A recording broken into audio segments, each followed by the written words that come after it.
It was a calm evening in the luxurious neighborhood where billionaire Richard Wallace lived. The sun was setting, casting a golden hue over the skyline, while the cool breeze rustled the leaves in the perfectly manicured garden of his massive mansion. Richard had been away for weeks on a crucial business trip overseas, sealing a multi-million-dollar deal that would further expand his empire. His private jet touched down earlier that day, and as his limousine pulled up in front of his estate, he felt a deep sense of relief wash over him. Home at last, but Richard had no idea that tonight, everything he thought he knew about his life, his family, and the people around him would change forever. As he stepped out of the limousine, his loyal butler James welcomed him back. Richard exchanged polite words but was eager to see his 8-year-old daughter, Emily, who was the light of his life after losing his wife years ago. She was the reason he pushed himself so hard, the reason he built this empire, the reason he never gave up when grief threatened to consume him. Richard walked through the massive marble hallway, his Italian leather shoes clicking softly against the polished floor. He noticed the house was unusually quiet. Normally, Emily would run to him, squealing with joy, wrapping her little arms around his legs. But tonight, there was silence. "Where's Emily?" Richard asked, his voice tinged with confusion. The butler hesitated. "Sir, she's upstairs." "But..." His voice trailed off nervously. Richard frowned. "But what?" Before the butler could answer, Richard heard something, a faint sound from the balcony upstairs. A mix of laughter and hushed whispers. Curious and slightly uneasy, he headed toward the grand staircase, his heart pounding with a strange feeling he couldn't quite explain. As he ascended, he caught sight of something that froze him in his tracks. On the balcony of his daughter's bedroom, Emily stood smiling, holding tightly onto the arm of someone unexpected. A woman, dressed in the plain uniform of a housemaid. A black woman named Grace, one of the new staff members hired while Richard was away. What shook Richard wasn't just the sight of Emily standing so close to her, but the way Grace was clutching Emily protectively, as if shielding her from something unseen. Richard's mind raced. What was going on? Why was his daughter in the arms of a maid on the balcony at night? His first instinct was anger. His second was fear. "Emily!" Richard's voice boomed, echoing through the hallway. Emily flinched, but instead of running to him, she clung even tighter to Grace, burying her face into the maid's chest. Richard's world tilted. His daughter, his precious Emily, was refusing him. "Emily, come here right now," he demanded, his voice sharper than he intended. Grace looked down at him with eyes that spoke volumes, fear, determination, and something else Richard couldn't quite place. She didn't move. She didn't let go. Richard's anger flared. "What is the meaning of this?" he roared, storming into the room and stepping onto the balcony. He reached for his daughter, but Emily shrank back, shaking her head furiously. "No, Daddy, don't take me away from her." Richard froze. He looked at his little girl, her eyes brimming with tears, clutching onto Grace as if her life depended on it. His throat tightened. "Emily, she's just the maid. Why are you holding onto her like this?" Emily's voice broke. "She saved me, Daddy. She saved me when you weren't here." Those words struck Richard like a lightning bolt. His head whipped toward Grace, who stood silently, her arms wrapped around Emily like a shield. "Saved you? From what?" Richard's voice cracked, this time filled more with fear than anger. Grace finally spoke, her voice soft but firm. "Mr. Wallace, please, I think you should sit down. There are things you don't know." Richard blinked, stunned that a maid in his house was speaking to him this way, but something in her tone forced him to pause. He nodded stiffly, pulling a chair from Emily's desk and lowering himself into it. Grace guided Emily to sit beside him, but Emily refused to let go of her hand. Grace sat on the edge of the balcony railing, her expression solemn. "It happened 3 nights ago," Grace began. "Emily had gone to bed early, but I heard noises coming from outside her window. When I checked, I saw a man climbing up the side of the mansion." Richard's blood ran cold. "What?" Grace nodded. "An intruder. He had tools with him. He was trying to break in. I ran to Emily's room, and by the time I got there, the window was already open. He was halfway inside." Emily clutched her father's arm, trembling at the memory. "Daddy, I was so scared. He had a knife." Richard's vision blurred with rage and terror. He clenched his fists. "Why wasn't I told about this?" Grace continued calmly, though her voice shook slightly. "I didn't want to alarm Emily more than she already was. I grabbed her and pulled her onto the balcony, locking the doors behind us. I yelled for help, and the security guards came running. The man escaped before they could catch him, but if I hadn't gotten there in time. She didn't finish. She didn't have to. Richard's chest tightened as he imagined what could have happened. His little girl, defenseless, face to face with a knife-wielding intruder, and he wasn't there. Emily whispered, her small voice trembling. Daddy, if Grace wasn't there, I don't know what would have happened. She kept holding me, just like now. She told me not to be afraid. That she would never let anyone hurt me. Tears filled Richard's eyes, but he blinked them away. He turned to Grace, truly seeing her for the first time. She wasn't just a maid. She was the woman who had saved his daughter's life, who had given Emily the comfort he hadn't been able to provide while he was away building his empire. For a long moment, silence hung heavy in the air. Finally, Richard spoke, his voice breaking. Grace, I don't know how to thank you. You saved the most precious thing in my life. I was wrong to judge what I saw just now. Forgive me. Grace shook her head softly. You don't need to thank me, sir. Emily is like family to me now. I only did what any human being would do. Emily leaned against Grace, whispering, No, Daddy. She's more than family. She's my hero. Those words shattered Richard completely. His heart swelled with both gratitude and guilt. All his wealth, his power, his endless hours of work, none of it had protected Emily that night. But this woman had. From that moment forward, things changed in the Wallace mansion. Grace was no longer just a maid. She became Emily's confidant, her guardian, her second mother. Richard made sure she was treated with the respect she deserved, not only within his household but in every aspect of her life. And as time went on, Richard realized something profound. Money could buy security systems, bodyguards, and mansions with locked gates. But true safety, true love, came from the unshakable bond of humanity, compassion, and courage. Whenever he looked out at that balcony, Richard no longer saw just a place overlooking his garden. He saw the spot where his daughter had been saved, the spot where a woman's bravery had changed everything.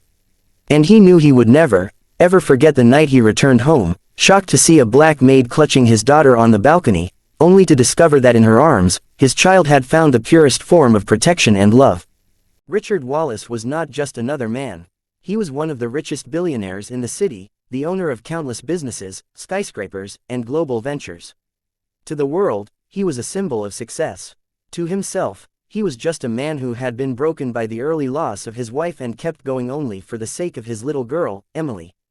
Emily was his everything. With golden curls, bright hazel eyes, and the most innocent smile, she was the soul that kept him alive. Whenever he left home for long business trips, a part of him stayed behind with her. He left her in the care of nannies, teachers, and staff, believing his money could buy the best protection. But deep inside, he always carried a silent fear, the fear of not being there when she needed him most. That fear became reality the night he came home.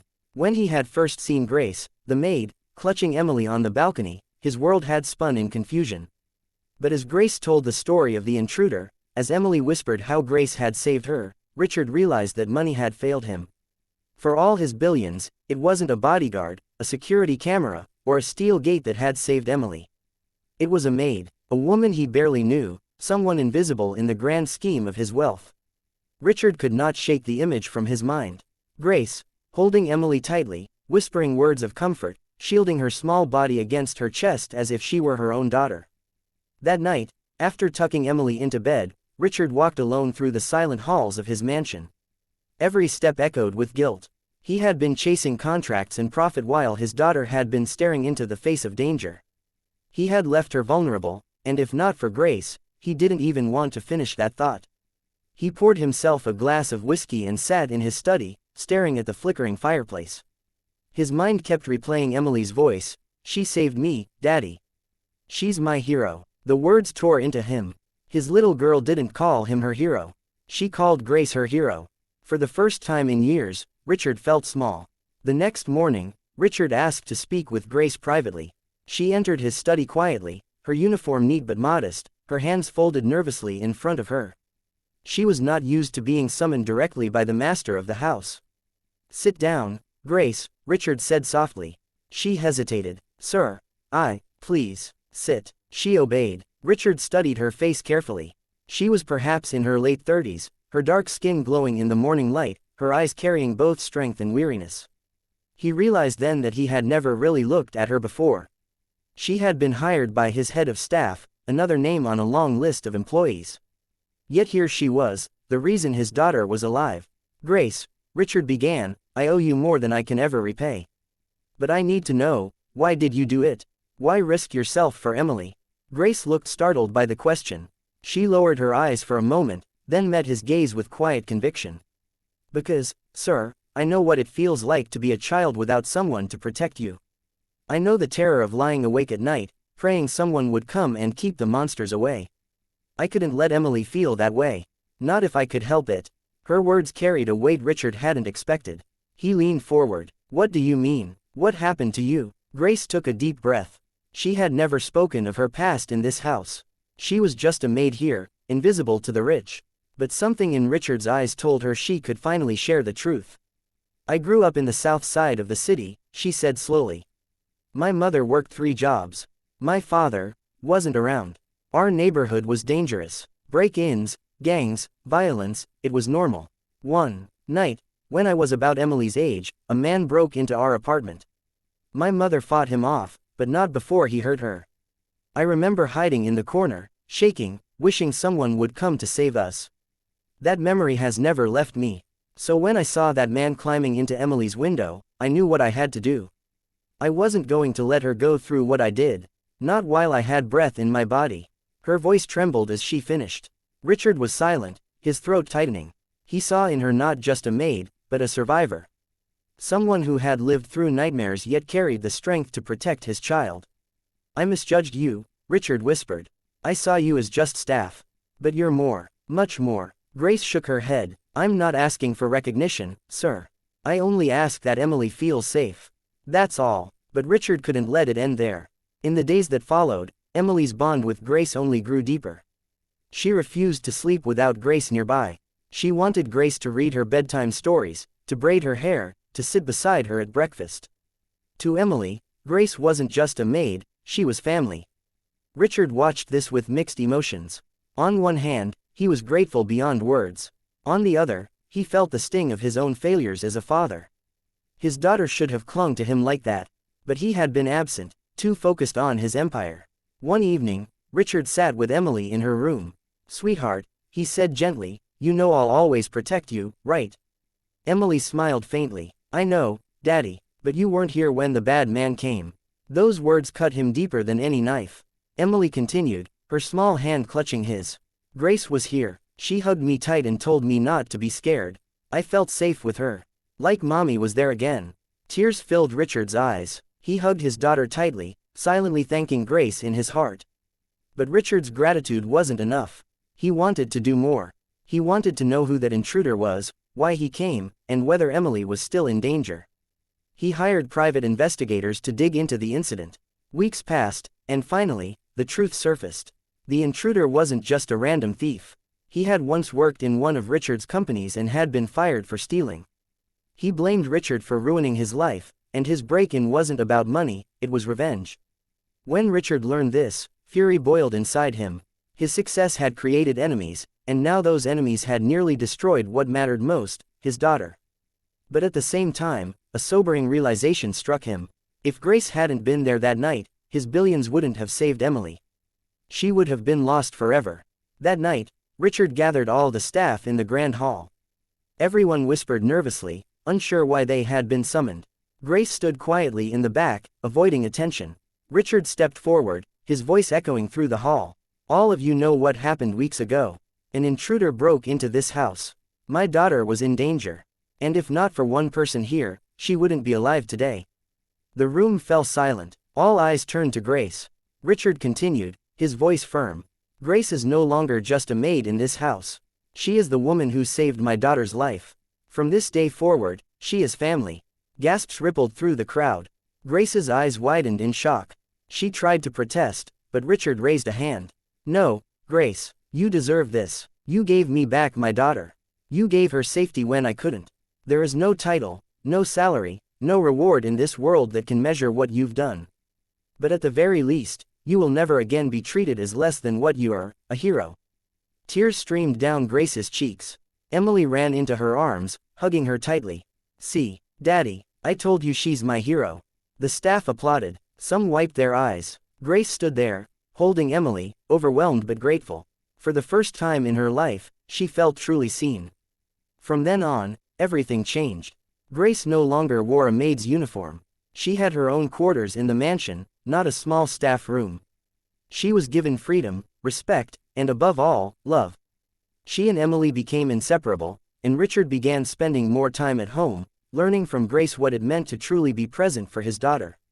Years later, when Emily grew up and looked back on her childhood, she didn't just remember being the daughter of a billionaire. She remembered being the daughter of two guardians, her father and the woman who had saved her on the balcony that night. And Richard never forgot the lesson Grace had taught him: wealth means nothing if you're not there for the ones you love. But the courage of one human heart can be worth more than all the money in the world. He would forever remember the night he came home, shocked to see a maid holding his daughter on the balcony, only to realize that in those arms was the truest form of protection, love, and sacrifice. After Richard declared Grace family, life inside the mansion transformed. The once cold halls began to feel alive again. Emily's laughter filled every corner, and Grace's presence gave warmth to the house in a way Richard hadn't felt since his wife's passing. Grace had her own story, one of pain, loss, and survival. Slowly, Richard began to ask her more about her past, and Emily, curious and innocent, would sit on her lap listening as if hearing a fairy tale. But these weren't fairy tales, they were the scars and truths that shaped Grace into the brave woman who saved Emily's life. Grace revealed she had once been a teacher in her small community. She had loved children, teaching them to read and dream bigger than their circumstances. But poverty forced her into domestic work when her mother fell ill and needed care. She left behind her teaching job and came to the city, taking whatever work she could find. Emily listened wide-eyed. "You used to be a teacher. You could be my teacher too." Grace smiled softly. "I'd love that, sweetheart." And so it began. Grace didn't just protect Emily, she started teaching her in ways no tutor had before. She taught her lessons of life, compassion, humility, and strength. Richard would often pass by the study room and hear Emily giggling as Grace explained things with patience and love. For the first time, Richard saw his daughter learning not just numbers and facts, but values. One evening, Richard sat with his old friend Charles, another billionaire who visited the mansion for dinner. Charles noticed Grace serving at the table but also laughing warmly with Emily, who kept calling her to sit beside her instead of standing. Charles raised an eyebrow. "Richard, since when do you let the staff behave like family?" Richard smiled faintly. "Since I realized family doesn't come from wealth or titles. It comes from love and sacrifice. Grace is more family than anyone else I know." Charles laughed dismissively. "You're going soft. Don't forget, people like her work for us. They're not equals." Richard's smile disappeared. He leaned closer, his tone firm. "If Grace is not my equal, then neither is anyone who has ever protected my child. And if that makes me soft, then so be it. I'd rather be soft than blind." Grace, overhearing from a distance, felt tears prick her eyes. For the first time in her life, someone had stood up for her in a world that constantly reminded her of where she didn't belong. But their peace didn't last long. Months later, news broke that the same man who had tried to break into the mansion had been arrested in another city for armed robbery. Richard thought the danger was over. But then strange letters began arriving at the mansion, anonymous notes threatening Emily, warning that she wasn't safe. Fear crept back into Richard's life. He doubled security, hired more guards, installed more cameras. But Emily still clung to Grace at night. "Daddy, the bad man is coming back. Grace told me not to be afraid, but I'm still scared." Richard realized something terrifying. His daughter trusted Grace more than she trusted him when it came to feeling safe. And that wasn't Grace's fault, it was his own absence that had caused it. He vowed to change. One night, the alarms went off. A motion sensor detected someone on the grounds. Guards rushed outside, but the intruder was gone. On the balcony, the same balcony where Emily had once been saved, was a new note. "Next time, no maid will save her." The mansion plunged into fear. Emily was terrified, Richard was furious, and Grace became more protective than ever. She began sleeping in Emily's room at night, refusing to leave her side. One evening, Richard found them both asleep on Emily's bed, Grace holding Emily close, Emily's tiny hand clutching Grace's sleeve. His heart ached. He whispered to himself, "That should be me.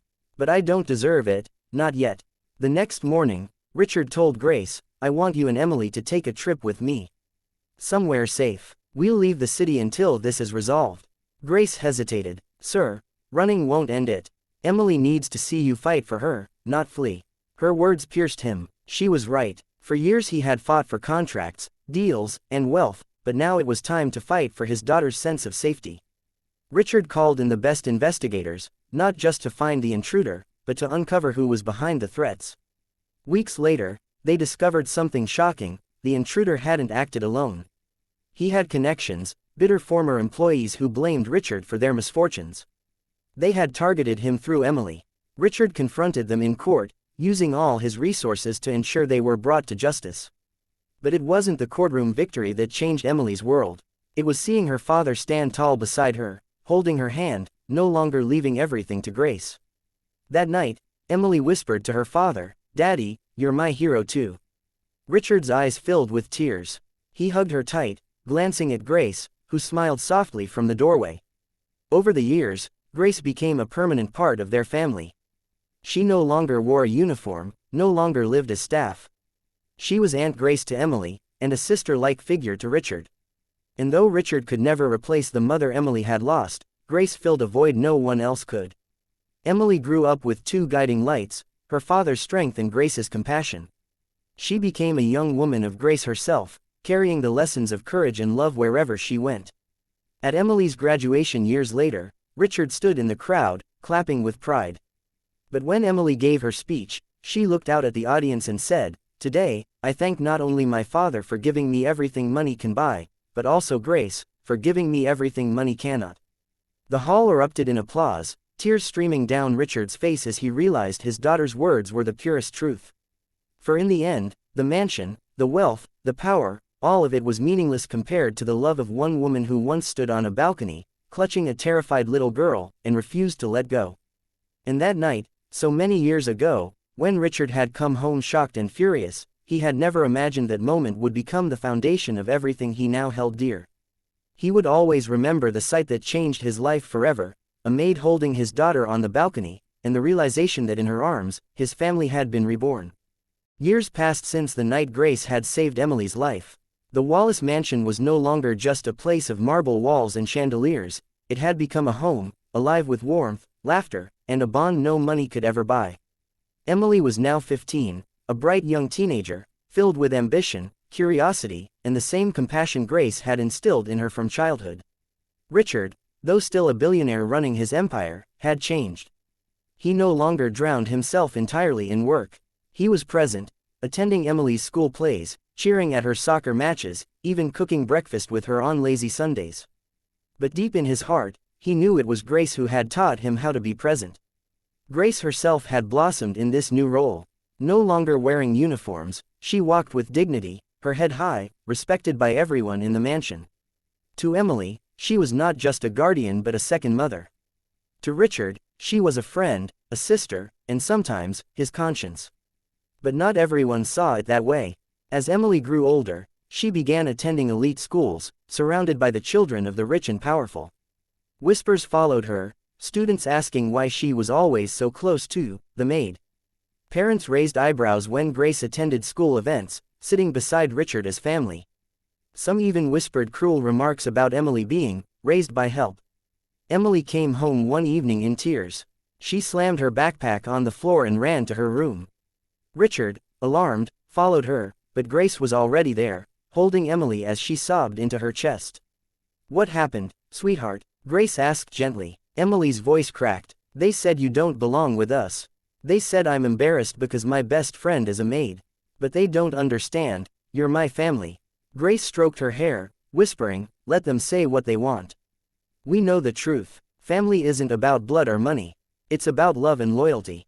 Richard stood at the door, his fists clenched in anger. Later that night, he sat with Emily.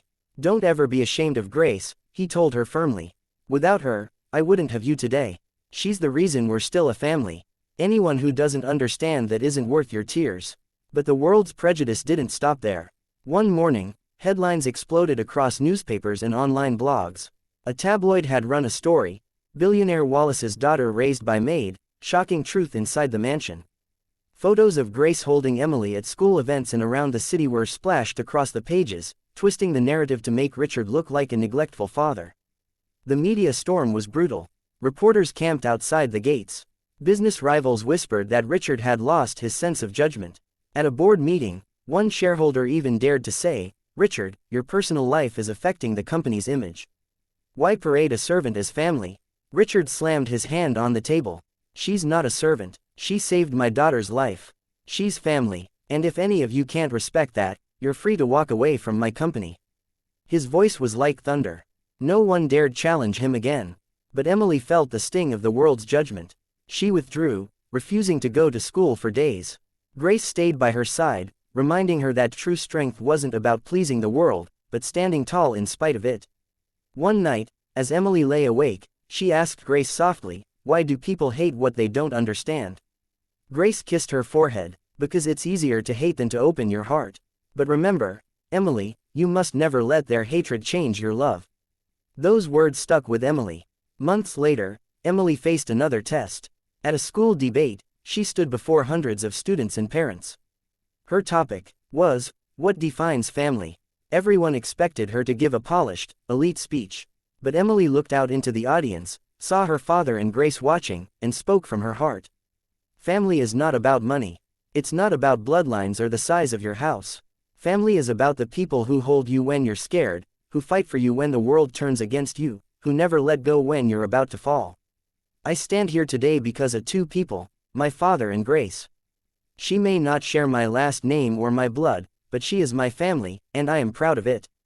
The auditorium fell silent. Then, applause erupted, echoing louder than anything Emily had ever heard.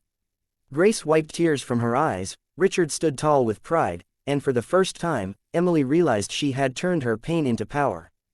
But life had one more storm waiting for them. One winter evening, Richard collapsed in his office. Stress, overwork, and years of carrying the weight of his empire had finally caught up to him. He was rushed to the hospital, unconscious for hours. Emily clung to Grace, sobbing, "I can't lose Daddy too." Grace held her tightly. "You won't, sweetheart. He's strong, and we'll be strong for him." For days, Richard lay in recovery. Emily rarely left his side, and Grace was there every step of the way, organizing, comforting, praying. When Richard finally opened his eyes, the first thing he saw was Emily asleep on the chair beside him, clutching Grace's hand. He whispered hoarsely, "I don't deserve this, but I've been given everything." Grace leaned over. "You deserve it, sir. Because you learned the greatest lesson, family first." Richard recovered, but the scare changed him forever. He stepped back from much of his business empire, choosing instead to focus on Emily and the home that had once felt so empty. He created a foundation in Grace's name, supporting children from poor communities, giving them safety, education, and love. Years later, when Emily was grown and Richard much older, the mansion was filled with joy once more, not with business meetings and contracts, but with children from the foundation visiting, laughing, playing in the gardens. Grace ran the program with Emily, while Richard watched with pride.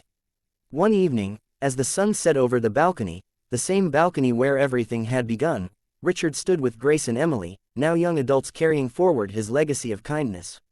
He whispered, "That night, when I came home and saw you holding my daughter, I thought I was losing her. But what I was really seeing was the beginning of a new life. Grace, you didn't just save Emily. You saved me too." Grace smiled softly, tears glistening in her eyes. "We saved each other, sir." And Emily added, holding both their hands, "We're family. Forever." As the three of them stood together, the wind rustling around them, Richard knew that the world could call him billionaire, tycoon, or businessman. But in that moment, he was simply a father. Grace was simply love, and Emily, the girl once trembling on a balcony, was the proof that courage and compassion can rewrite destiny. And that is how the story of a billionaire, a maid, and a little girl became more than a scandal, more than a tabloid headline, more than whispers in society. It became a story of what truly matters: human connection, loyalty, and the unshakable power of love. The evening stretched on, but Daniel's mind was restless. Even though the house had fallen into silence, his thoughts were a storm. He found himself pacing back and forth across his grand living room, the faint reflection of his own figure flickering against the tall glass walls. He remembered the look on Grace's face when she had stood clutching Lily on the balcony, the fear, the trembling, the weight of being judged without reason. For the first time in years, Daniel felt ashamed not of the money he had made or the empires he had built, but of how blind he had been to the silent stories happening under his own roof. He couldn't shake off the realization that this woman, this maid he had barely noticed until today, had risked her life for his daughter. She didn't care that he was a billionaire. She didn't care about the luxury that surrounded them. All she cared about in that split second was keeping Lily safe. Daniel sat down heavily on the couch, running his hands across his face. He thought of how many times Grace must have endured looks of disdain, whispers behind her back, or maybe even silence that cut deeper than words. The more he thought about it, the heavier his heart grew. He decided he couldn't let the night end without speaking to her. Quietly, Daniel walked upstairs and found himself standing outside the small, modest room at the end of the hallway. He hesitated before knocking. A faint voice answered, soft but cautious. "Come in." Daniel opened the door slowly. Grace was sitting on the edge of her bed, holding a worn-out Bible in her hands. She looked up, startled to see him there. He noticed how tiny her room was compared to the grand suites in the mansion. The walls were bare except for a faded picture of a young boy, her son, Daniel guessed. "I didn't mean to disturb you," Daniel said quietly. "But I owe you an apology." Grace blinked in surprise. She shook her head, her voice trembling. "Sir, you don't owe me anything. I was just doing my job." "No," Daniel replied firmly, stepping further into the room. "You were not just doing your job. You risked everything for my daughter. And before that, I judged you. I looked at you like you didn't belong here. That was wrong." Grace's eyes softened, but her lips trembled as if holding back words she had buried for too long. "I'm used to it," she whispered. "Everywhere I go, people look at me that way. They don't see who I am, just what I look like. To them, I'm only a maid. To them, I'll never be more than my skin." Her words pierced through Daniel's chest. He felt an ache he hadn't felt in years. Slowly, he sat on the chair across from her, his voice heavy with regret. "I was one of those people today. And for that, I am deeply sorry." For the first time, Grace's tears broke free. She quickly wiped them with the back of her hand, embarrassed. "I don't want pity, sir. I just want to be seen for the person I am. I work hard. I try to do right by people. I lost everything back home, but I still thank God for every breath I take. Sometimes, though," her voice cracked, and she struggled to continue. "Sometimes, it hurts to always feel invisible." Daniel's throat tightened. He wanted to say something, anything, but no words felt worthy in that moment. Instead, he simply nodded and let her cry. After a long silence, Grace lifted her eyes again. "But today, when I held your daughter, I wasn't thinking about myself. I wasn't thinking about fear. I was thinking about how much she reminded me of my own son." She pointed to the picture on the wall. "His name is Samuel. He's 7. He's back home with my mother. I came here to work so he could have a better life. But I haven't seen him in 3 years. Daniel felt his heart twist. He looked at the picture of the smiling boy with bright, innocent eyes. "Grace," he said softly, "I can't imagine how hard that must be. Leaving him behind." She nodded slowly. "It is the hardest thing I've ever done. Every night, I pray that he doesn't forget me." For the first time in a long while, Daniel felt his wealth and power meant nothing. Here was a woman who had nothing but her faith in her love, and yet she carried herself with more strength than most of the powerful men he had met in his life. "You shouldn't have to live like this," Daniel whispered. "Separated from your child, judged by people who don't even know you. You deserve so much more." Grace looked away, her hands tightening around her Bible. "Life doesn't always give us what we deserve, sir. But I believe God has a plan." Daniel stood up slowly. "Then maybe I'm part of that plan. Grace, tomorrow, I want to talk to you about something. Something that could change your life." Grace's eyes widened, but before she could ask, Daniel gave her a small nod and quietly left the room.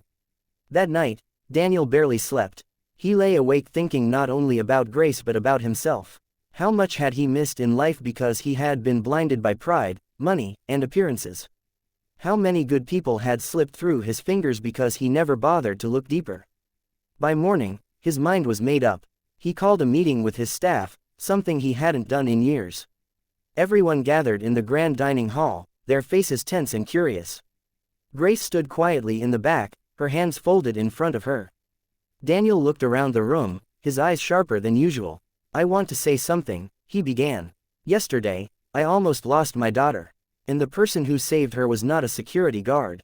Not a friend. Not even me. It was Grace. All heads turned toward her.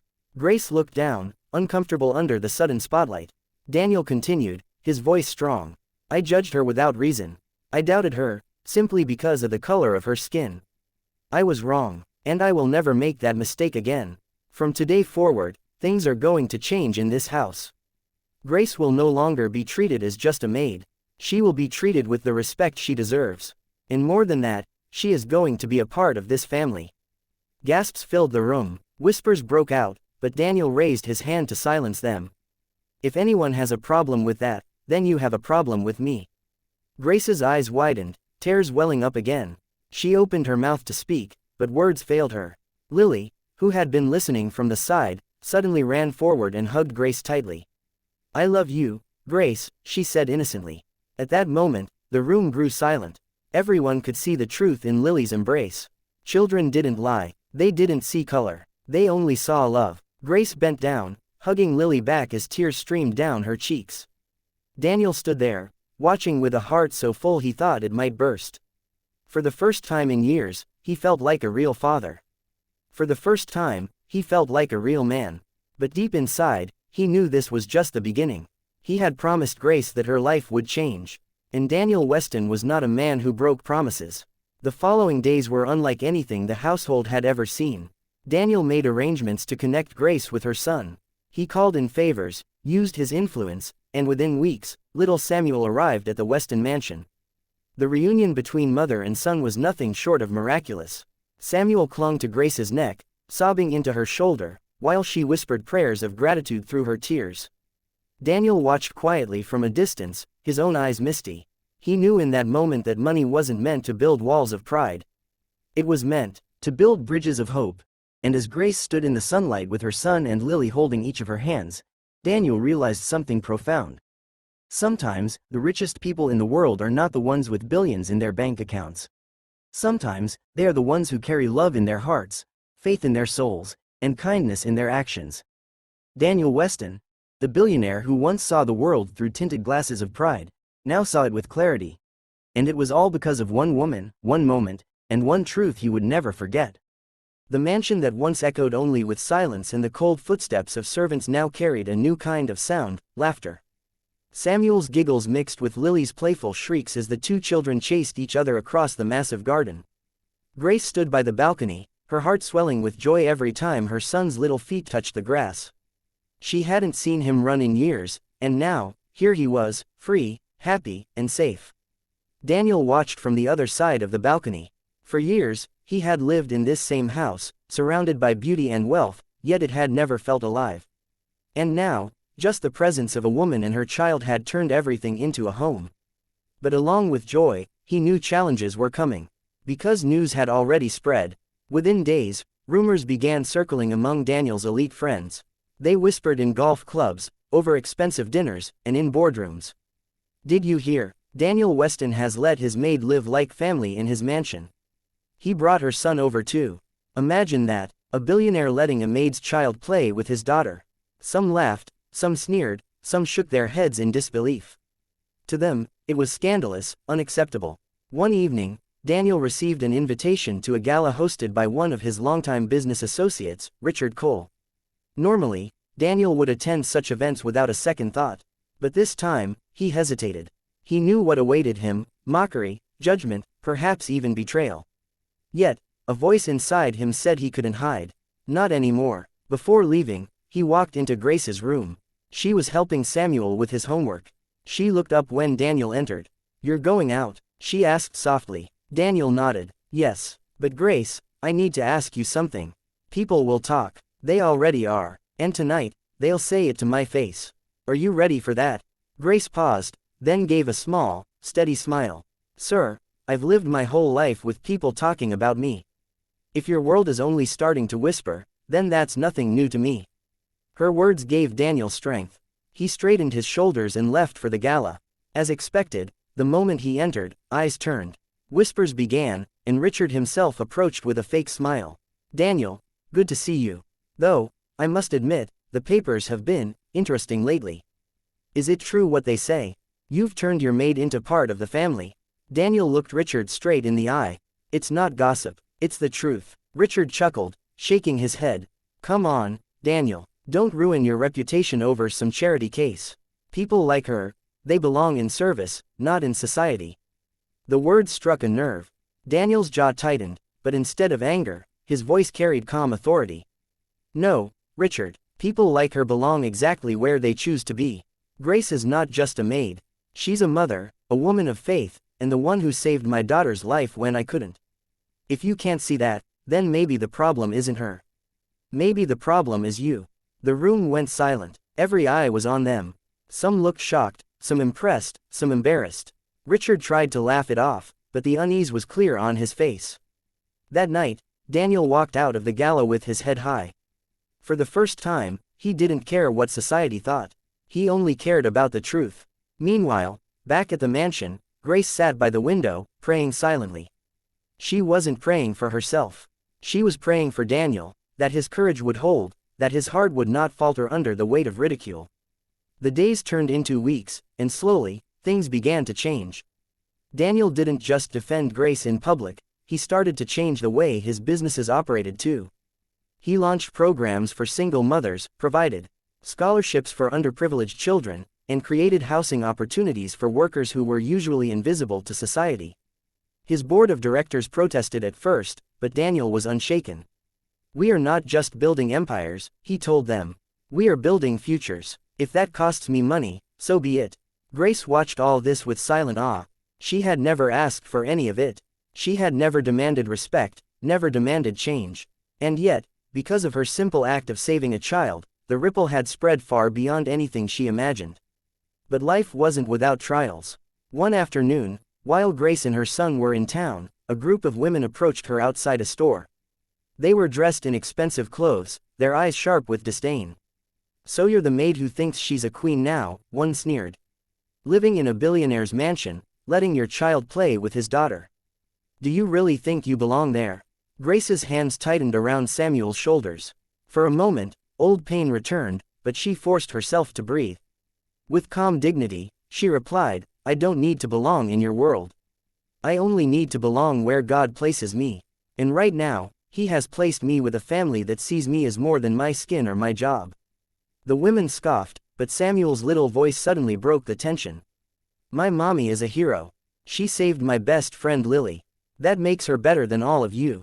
The women froze, taken aback by the child's honesty. Grace hugged her son tightly, tears brimming in her eyes. Sometimes, truth came from the smallest voices. When Daniel heard about the incident later, he was furious. But Grace stopped him from reacting in anger. Sir, you don't have to fight every battle for me. I've been fighting them my whole life. What matters is that Lily, Samuel, and even you see me differently now. That's enough. Daniel looked at her, realizing once again how strong she was. Stronger than most men he knew. Months passed, and the Weston mansion became a symbol, not of wealth, but of change. Newspapers ran stories about the billionaire who defied social norms. Some praised him, others criticized him. But Daniel no longer measured his worth by their words. He measured it by Lily's laughter, Samuel's smile, and Grace's quiet strength. One evening, as the sun dipped below the horizon, Daniel gathered them all on the balcony, the same balcony where everything had begun. He looked at Grace, at Samuel, at Lily. His voice was steady, but filled with emotion. This house was once empty. I filled it with wealth, but it was still empty. You three have given it life again. Grace, you taught me that true wealth isn't in bank accounts or business deals. It's in love, in faith, in courage. I can never repay you for that. But I promise you this, you and Samuel will always have a place here, not as servants, not as outsiders, but as family. Grace's tears flowed freely, but this time, they were tears of joy. She had come to this country with nothing but hope. And now, standing here with her son by her side and respect in her heart, she realized she had gained more than she ever dreamed. The city lights flickered in the distance. The night air carried a quiet peace. And on that balcony, where once there had been fear and misunderstanding, now there was only love and belonging. The weeks melted into months, and the Weston mansion no longer looked like the cold palace it once had been. Every corner of the house now echoed with warmth, children's laughter, shared meals, quiet prayers, and even moments of silence that were no longer heavy but peaceful. Grace still sometimes found it hard to believe that this was her life now. She had gone from scrubbing floors in silence to walking confidently through the halls as someone who belonged. But outside the mansion walls, the storm was still brewing. Society's eyes remained fixed on Daniel Weston. His bold decision to elevate his maid to the position of family had rattled the glass towers of the elite. Newspapers carried headlines with mixed tones, some praising him for breaking barriers, others accusing him of scandal. His business rivals waited for him to stumble, hoping his emotional weakness would cost him everything. Daniel knew all this, and yet, he didn't waver. Because now he had something far stronger than reputation, he had conviction. One morning, as Daniel was leaving for a board meeting, Lily ran to him. "Daddy, will Grace and Samuel still live with us forever?" she asked with innocent eyes. Daniel bent down, kissed her forehead, and smiled. "Yes, my darling, forever." That single promise weighed on him more than all his billion-dollar contracts. He had made it not only to Lily but to himself, to Grace, and to Samuel. And he intended to keep it. At the board meeting, things turned tense. A few members sat stiffly with files in hand, avoiding his gaze. Finally, one of the senior members cleared his throat. "Mr. Weston, while we all respect your personal choices, your recent decisions are beginning to affect investor confidence. Some of our partners are questioning whether your judgment is clouded." Daniel leaned back in his chair, eyes sharp. "Clouded, or clearer than it's ever been?" The man hesitated. "You've shifted company resources into social programs. Affordable housing projects, scholarships for domestic workers' children, admirable, yes, but investors are worried about profitability." Daniel's voice was calm but firm. "Gentlemen, profitability without humanity is poison. We are not just building skyscrapers, we are building society. If anyone disagrees, the door is open. I will not compromise on this." Silence fell over the room. Some looked uncomfortable, some inspired. Slowly, one by one, heads nodded in reluctant agreement. Daniel's power was not just in money, it was in the unshakable fire of his conviction. Meanwhile, Grace was experiencing her own transformation. She had always been humble, quiet, and grateful for small mercies. But now, she was being asked to attend events with Daniel, sometimes even representing the household. At first, she resisted. "Sir, I don't belong at these places," she told him. Daniel shook his head. "Grace, you belong wherever you choose to stand. Don't let anyone convince you otherwise." Her first public appearance was at a charity dinner. She wore a simple but elegant gown that Daniel's sister had helped her pick out. When she entered the room with Daniel and Lily, whispers rippled like wildfire. Eyes stared, some with admiration, others with judgment. But Grace held her head high, Samuel's small hand gripping hers tightly. A journalist approached, his camera flashing. "Ms. Grace, how does it feel to go from maid to family in the Weston household?" Grace paused. Every instinct told her to shrink away, but something inside urged her to stand tall. She smiled gently. "Titles don't matter. What matters is love, respect, and faith. I have always been the same woman. The difference is that now, someone chose to see me for who I really am." The words hit harder than any rehearsed speech.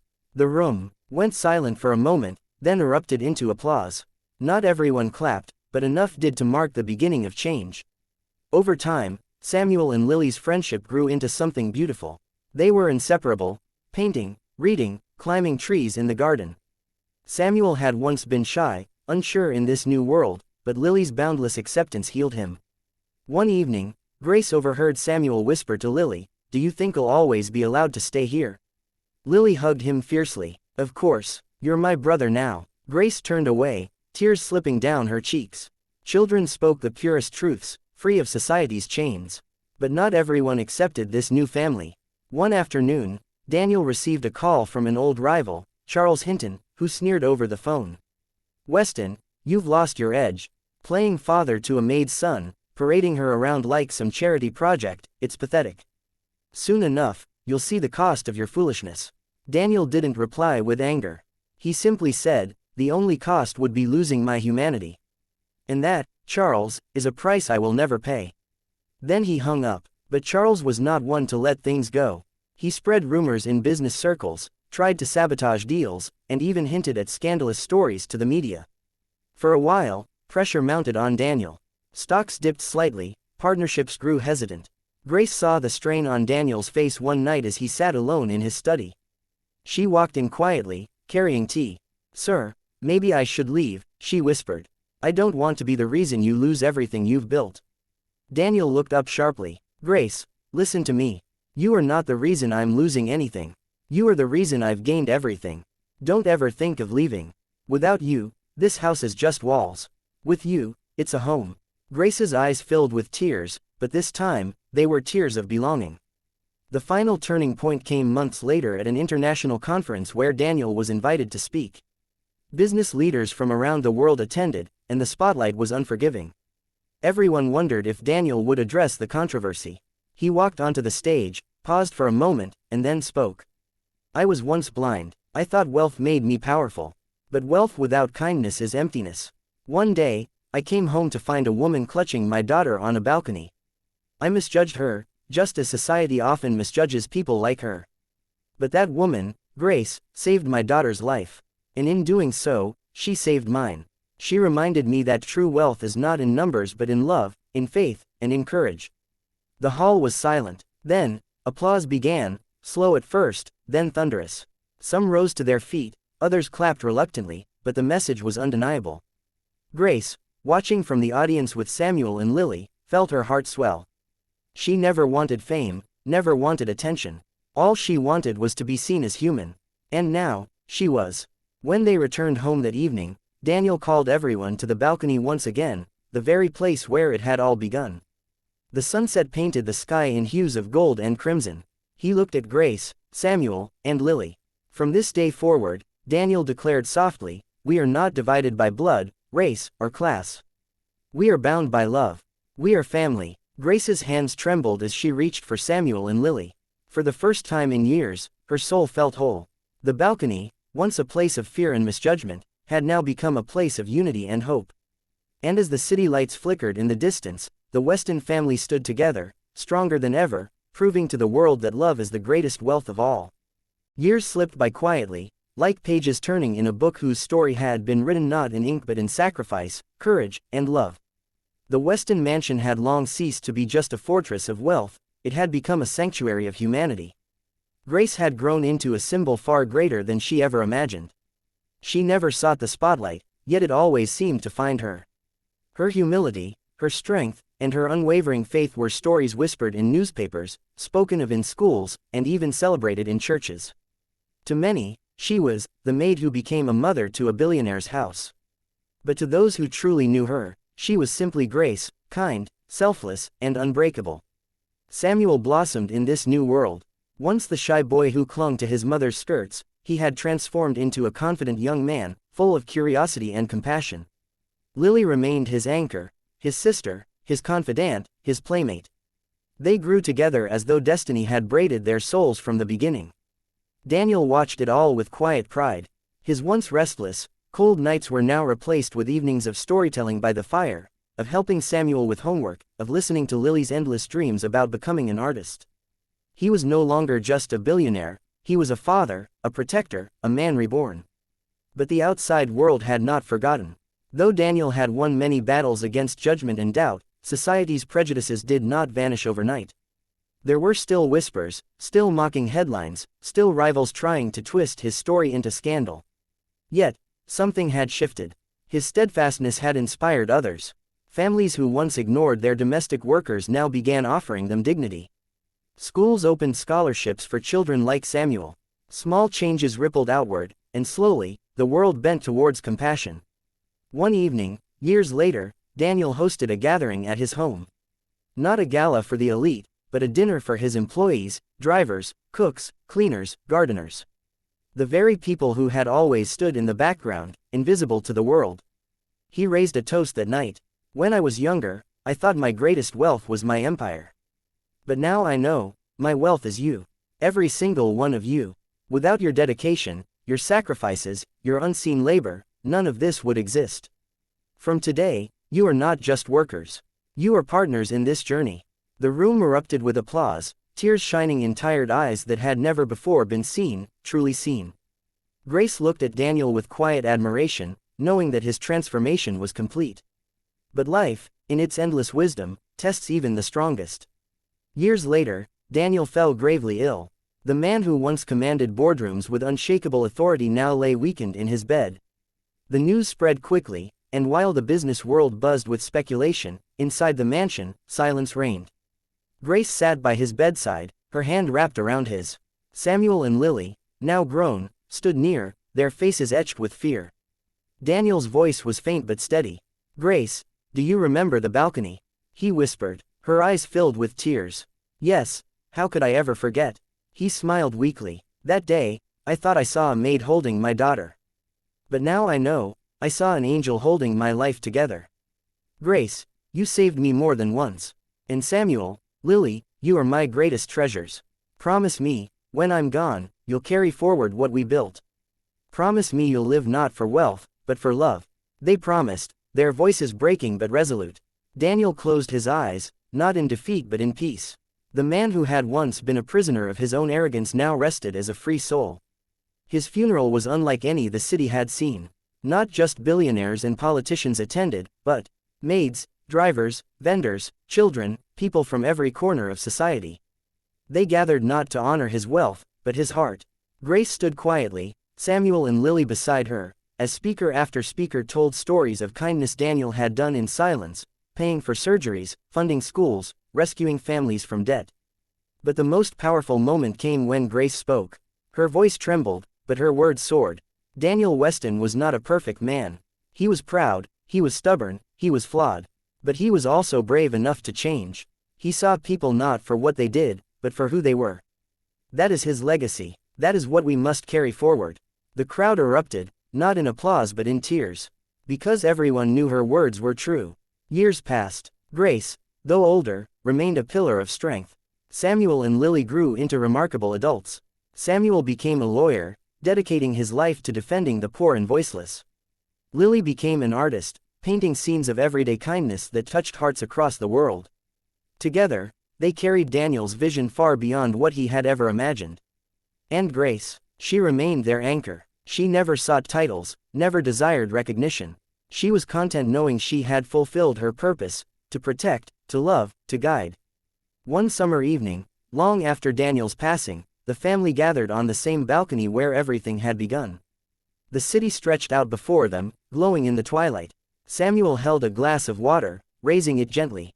"To Father, to the man who taught us that love is the greatest wealth." Lily added softly, "And to Mother Grace, who showed us that even the smallest hands can hold the greatest strength." Grace's eyes filled with tears as she looked at them, no longer children, but living proof that her struggles had not been in vain. She smiled through her tears, whispering, this is my wealth." The sky darkened, stars appearing one by one. On that balcony, the family stood hand in hand, Grace, Samuel, Lily, united not by blood but by something far stronger.